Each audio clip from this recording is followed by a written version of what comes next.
श्री शिवाय नमस्तुभ्यम। हर हर महादेव। दोस्तों, स्वागत है आप सभी का आपके अपने भक्ति सागर चैनल में।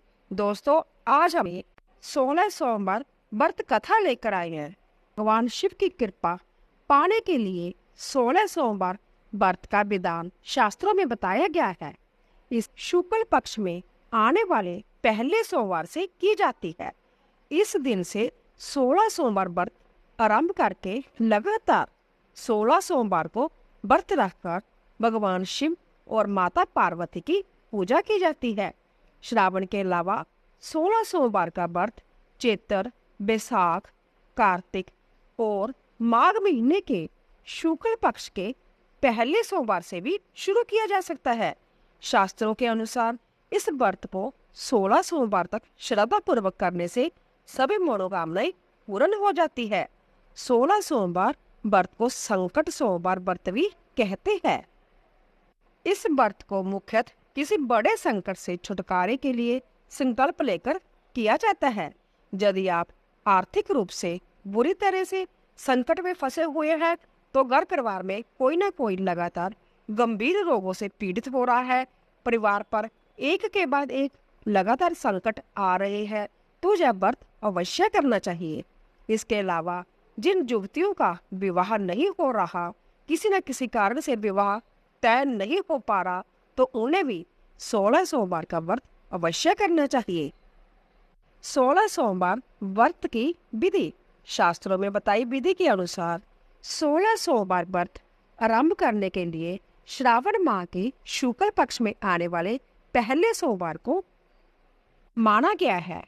इस दिन व्रती सूर्य उदय पूर्व उठकर स्नान आदि से निर्वृत्त होकर भगवान शिव की पूजा करे और अपने संकट से मुक्ति के लिए भगवान शिव जी के सामने 16 सोमवार व्रत करने का संकल्प ले। इसके बाद दिन भर अन्न जल ग्रहण ना करे। शाम को आधा सेर गेहूं के आटे का चूरमा बनाए, भगवान शिव जी की पूजा करे। पूजा में बेलपत्र, आंकड़े के फूल, दतूरे आदि अर्पित करे। चूरमा भगवान शिव जी को चढ़ाए और फिर इसे प्रसाद के 3 भाग करे।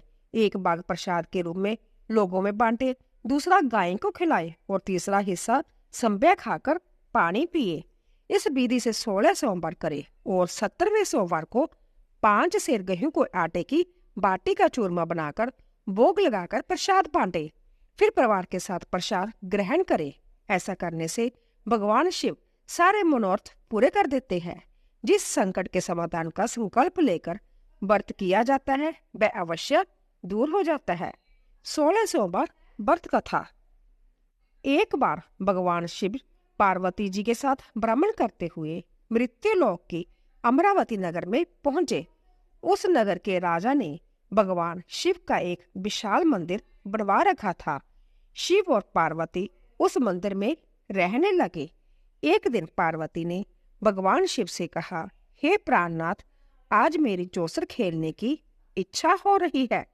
पार्वती की इच्छा जानकर शिव पार्वती के साथ चौसर खेलने बैठ गई। खेल शुरू होते ही उस मंदिर का पुजारी वहां आ पहुंचा। माता पार्वती जी ने पुजारी जी से पूछा, हे पुजारी जी, यह बताइए कि इस बाजी में किसकी जीत होगी? ब्राह्मण ने कहा, महादेव जी की।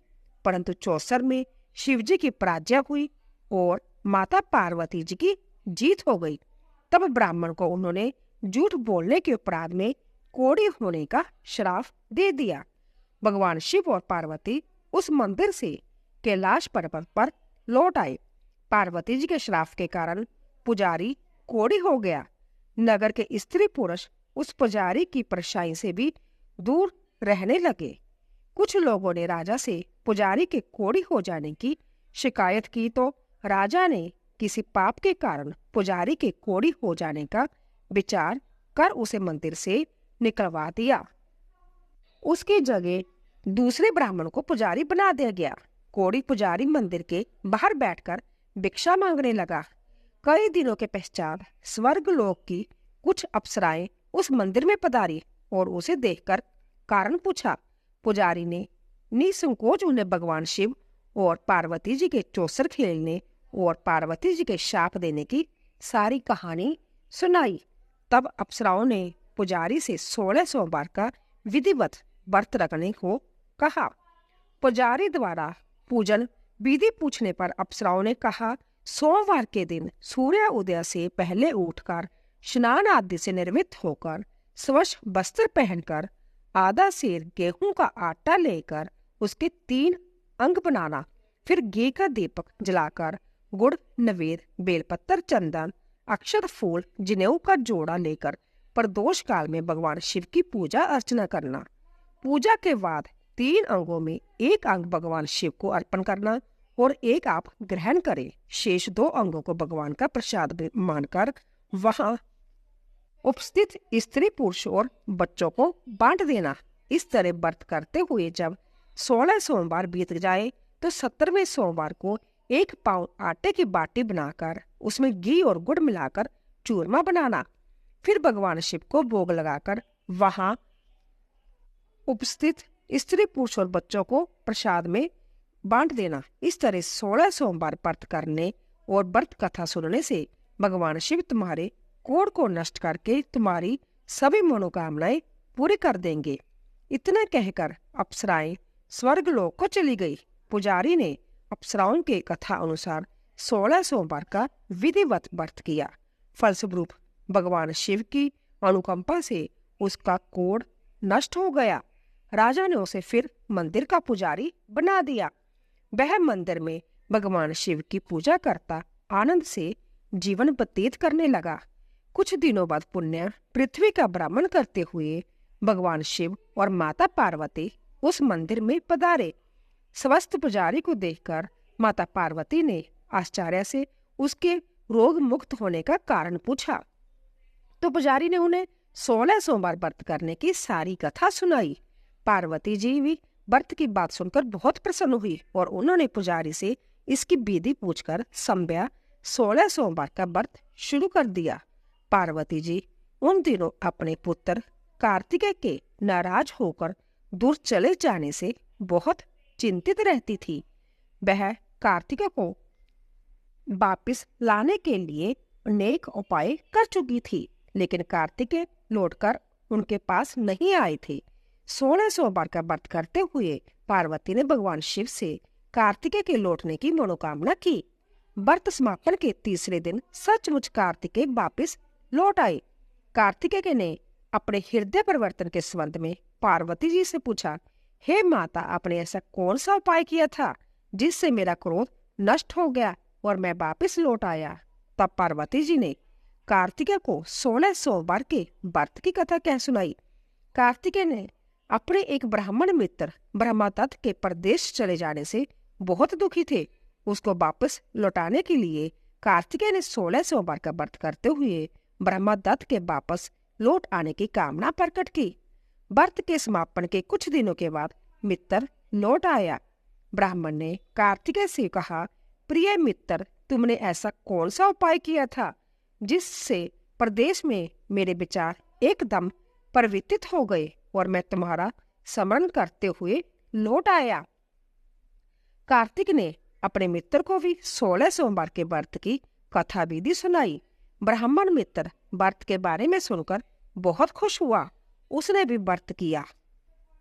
सोमवार व्रत का समापन करने के बाद ब्रह्मदत्त विदेश यात्रा पर निकला। वहां नगर के राजा हर्षवर्धन की बेटी राजकुमारी गुंजन का स्वयंवर हो रहा था। वहां के राजा ने प्रतिज्ञा की थी कि एक हथनी जयमाला जिसके गले में डालेगी वह अपने पुत्री का विवाह उसी से करेगा। ब्राह्मण भी उत्सुकता वश महल में चला गया। वहां कई राज्यों के राजकुमार बैठे थे। तभी एक सजी धजी हथनी सूंड में जयमाला लिए वहां आई। हथनी ने ब्राह्मण के गले में जयमाला डाल दी। फलस्वरूप राजकुमारी का विवाह ब्राह्मण से हो गया। एक दिन उसकी पत्नी ने पूछा, हे प्राणनाथ, आपने कौन सा शुभ कार्य किया था जो उस हथनी ने राजकुमारों को छोड़कर आपके गले में जयमाला डाल दी? ब्राह्मण ने 16 सोमवार व्रत की विधि बताई। अपने पति से 16 सोमवार का महत्व जानकर राजकुमारी ने पुत्र की इच्छा से 16 सोमवार का व्रत किया। निश्चित समय पर भगवान शिव की अनुकंपा से राजकुमारी के एक सुंदर, सुशील व स्वस्थ पुत्र पैदा हुआ। पुत्र का नामकरण गोपाल के रूप में हुआ। बड़ा होने पर पुत्र गोपाल ने भी माँ से एक दिन प्रश्न किया कि मैंने तुम्हारे ही घर में जन्म लिया, इसका क्या कारण है। माता गुंजन ने पुत्र को 16 सोमवार व्रत की जानकारी दी। व्रत का महत्व जानकर गोपाल ने भी व्रत करने का संकल्प किया। गोपाल जब 16 वर्ष का हुआ तो उसने राज्य पाने की इच्छा से 16 सोमवार का विधिवत व्रत किया। व्रत समापन के बाद गोपाल घूमने के लिए समीप के नगर में गया। वहां के वृद्ध राजा ने गोपाल को पसंद कर लिया और बहुत धूमधाम से अपनी पुत्री राजकुमारी मंगला का विवाह गोपाल के साथ कर दिया। 16 सोमवार के व्रत करने से गोपाल महल में पहुंचकर आनंद में रहने लगा। 2 वर्ष बाद वृद्ध राजा का निधन हो गया तो गोपाल को उस नगर का राजा बना दिया गया। इस तरह 16 सोमवार व्रत करने से गोपाल की राज्य पाने की इच्छा पूर्ण हो गई। राजा बनने के बाद भी वह विधिवत 16 सोमवार का व्रत करता रहा। व्रत के समापन पर 17वें सोमवार को गोपाल ने अपनी पत्नी मंगला से कहा कि व्रत की सारी सामग्री लेकर वह समीप के शिव मंदिर में पहुंचे। पति की आज्ञा का उल्लंघन करके सेवकों द्वारा पूजा की सामग्री मंदिर में भेज दी। स्वयं मंदिर नहीं गई। जब राजा ने भगवान शिव की पूजा पूरी की तो आकाशवाणी हुई, हे राजन, तेरी रानी ने 16 सोमवार व्रत का अनादर किया है, सो रानी को महल से निकाल दे, नहीं तो तेरा सब वैभव नष्ट हो जाएगा। आकाशवाणी सुनकर उसने तुरंत महल में पहुंचकर अपने सैनिकों को आदेश दिया कि रानी को दूर किसी नगर में छोड़ आओ। सैनिकों ने राजा की आज्ञा का पालन करते हुए उसे तत्काल घर से निकाल दिया। रानी भूखी प्यासी उस नगर में भटकने लगी। रानी को उस नगर में एक बुढ़िया मिली। वह बुढ़िया सूत काट कर बाजार में बेचने जा रही थी, लेकिन उस बुढ़िया से सूत उठ नहीं रहा था। बुढ़िया ने रानी से कहा, बेटी, यदि तुम मेरा सूत उठाकर बाजार तक पहुंचा दो और सूत बेचने में मेरी मदद करो तो मैं तुम्हें धन दूंगी। रानी ने बुढ़िया की बात मान ली, लेकिन जैसे ही रानी ने सूत की गठरी को हाथ लगाया तभी जोर की आंधी चली और गठरी खुल जाने से सारा सूत आंधी में उड़ गया। बुढ़िया ने उसे फटकार कर भगा दिया। रानी चलते चलते नगर में एक तेली के घर पहुंची।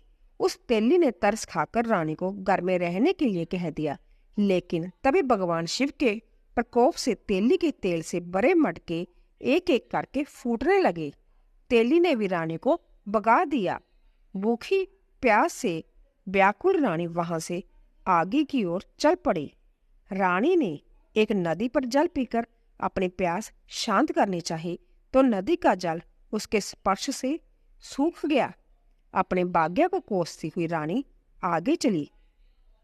चलते चलते रानी एक जंगल में पहुंची। उस जंगल में एक तालाब था, उसमें निर्मल जल भरा हुआ था। निर्मल जल देखकर रानी की प्यास तेज हो गई। जल पीने के लगी कि रानी ने तालाब की सीढ़ियां उतरकर जैसे ही जल को स्पर्श किया तभी उस जल में असंख्य कीड़े उत्पन्न हो गए। रानी ने दुखी होकर उस गंदे जल को पीकर अपनी प्यास शांत की। रानी ने एक पेड़ की छाया में बैठकर कुछ देर आराम करना चाहा तो उस पेड़ के पत्ते पल भर में सूखकर बिखर गए। रानी दूसरे पेड़ के नीचे जाकर बैठी, परंतु वह जिस पेड़ के नीचे बैठती वही सूख जाता। वन और सरोवर की यह दशा देखकर वहां के ग्वाले बहुत हैरान हुए। ग्वाले रानी को समीप के मंदिर में पुजारी जी के पास ले गए। रानी के चेहरे को देखकर ही पुजारी जान गए कि रानी अवश्य किसी बड़े घर की है। भाग्य के कारण दर दर बढ़त रही है।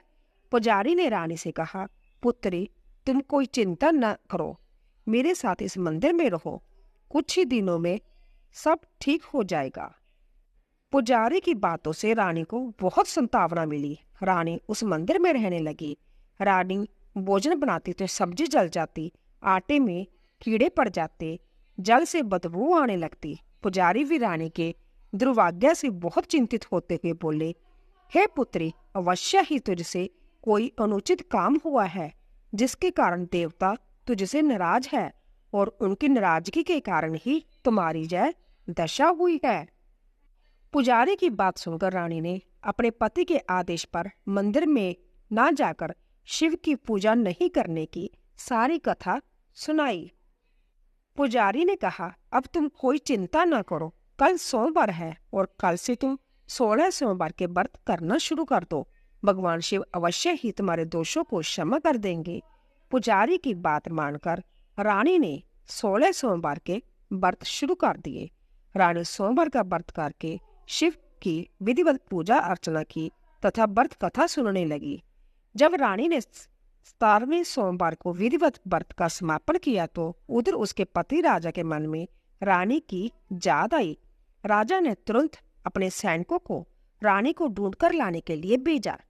रानी को ढूंढते हुए सैनिक मंदिर में पहुंचे और रानी से लौटकर चलने के लिए कहा। पुजारी ने सैनिकों से मना कर दिया और सैनिक निराश होकर लौट गए। उन्होंने लौटकर राजा को सारी बात बताई। राजा संभ्या उस मंदिर में पुजारी के पास पहुंचे और रानी को महल से निकाल देने के कारण पुजारी से क्षमा मांगी। पुजारी ने राजा से कहा, यह सब भगवान शिव के प्रकोप के कारण हुआ है। इतना कहकर रानी को विदा किया। राजा के साथ रानी महल में पहुंची। महल में बहुत खुशियां मनाई गई। पूरे नगर को सजाया गया। राजा ने ब्राह्मणों को अन्न, वस्त्र और धन का दान दिया। नगर में निर्धनों को वस्त्र बांटे गए। रानी 16 सोमवार का व्रत करते हुए महल में आनंद पूर्वक रहने लगी। भगवान शिव की अनुकंपा से उसके जीवन में सुख ही सुख बढ़ गए। 16 सोमवार के व्रत करने से और कथा सुनने से मनुष्य के सभी मनोकामनाएं पूर्ण होती है और जीवन में किसी तरह की कमी नहीं होती। स्त्री पुरुष आनंद पूर्वक जीवन यापन करते हुए मोक्ष को प्राप्त करते हैं। बोलिए शिव शंकर भगवान की जय। तो दोस्तों, आशा करती हूँ कि आपको हमारा वीडियो अवश्य पसंद आया होगा। प्लीज जाने से पहले चैनल को सब्सक्राइब कीजिए, लाइक कीजिए, ज्यादा से ज्यादा शेयर कीजिए और कमेंट बॉक्स में जाने से पहले हर हर महादेव अवश्य लिखिए। आप सभी का धन्यवाद।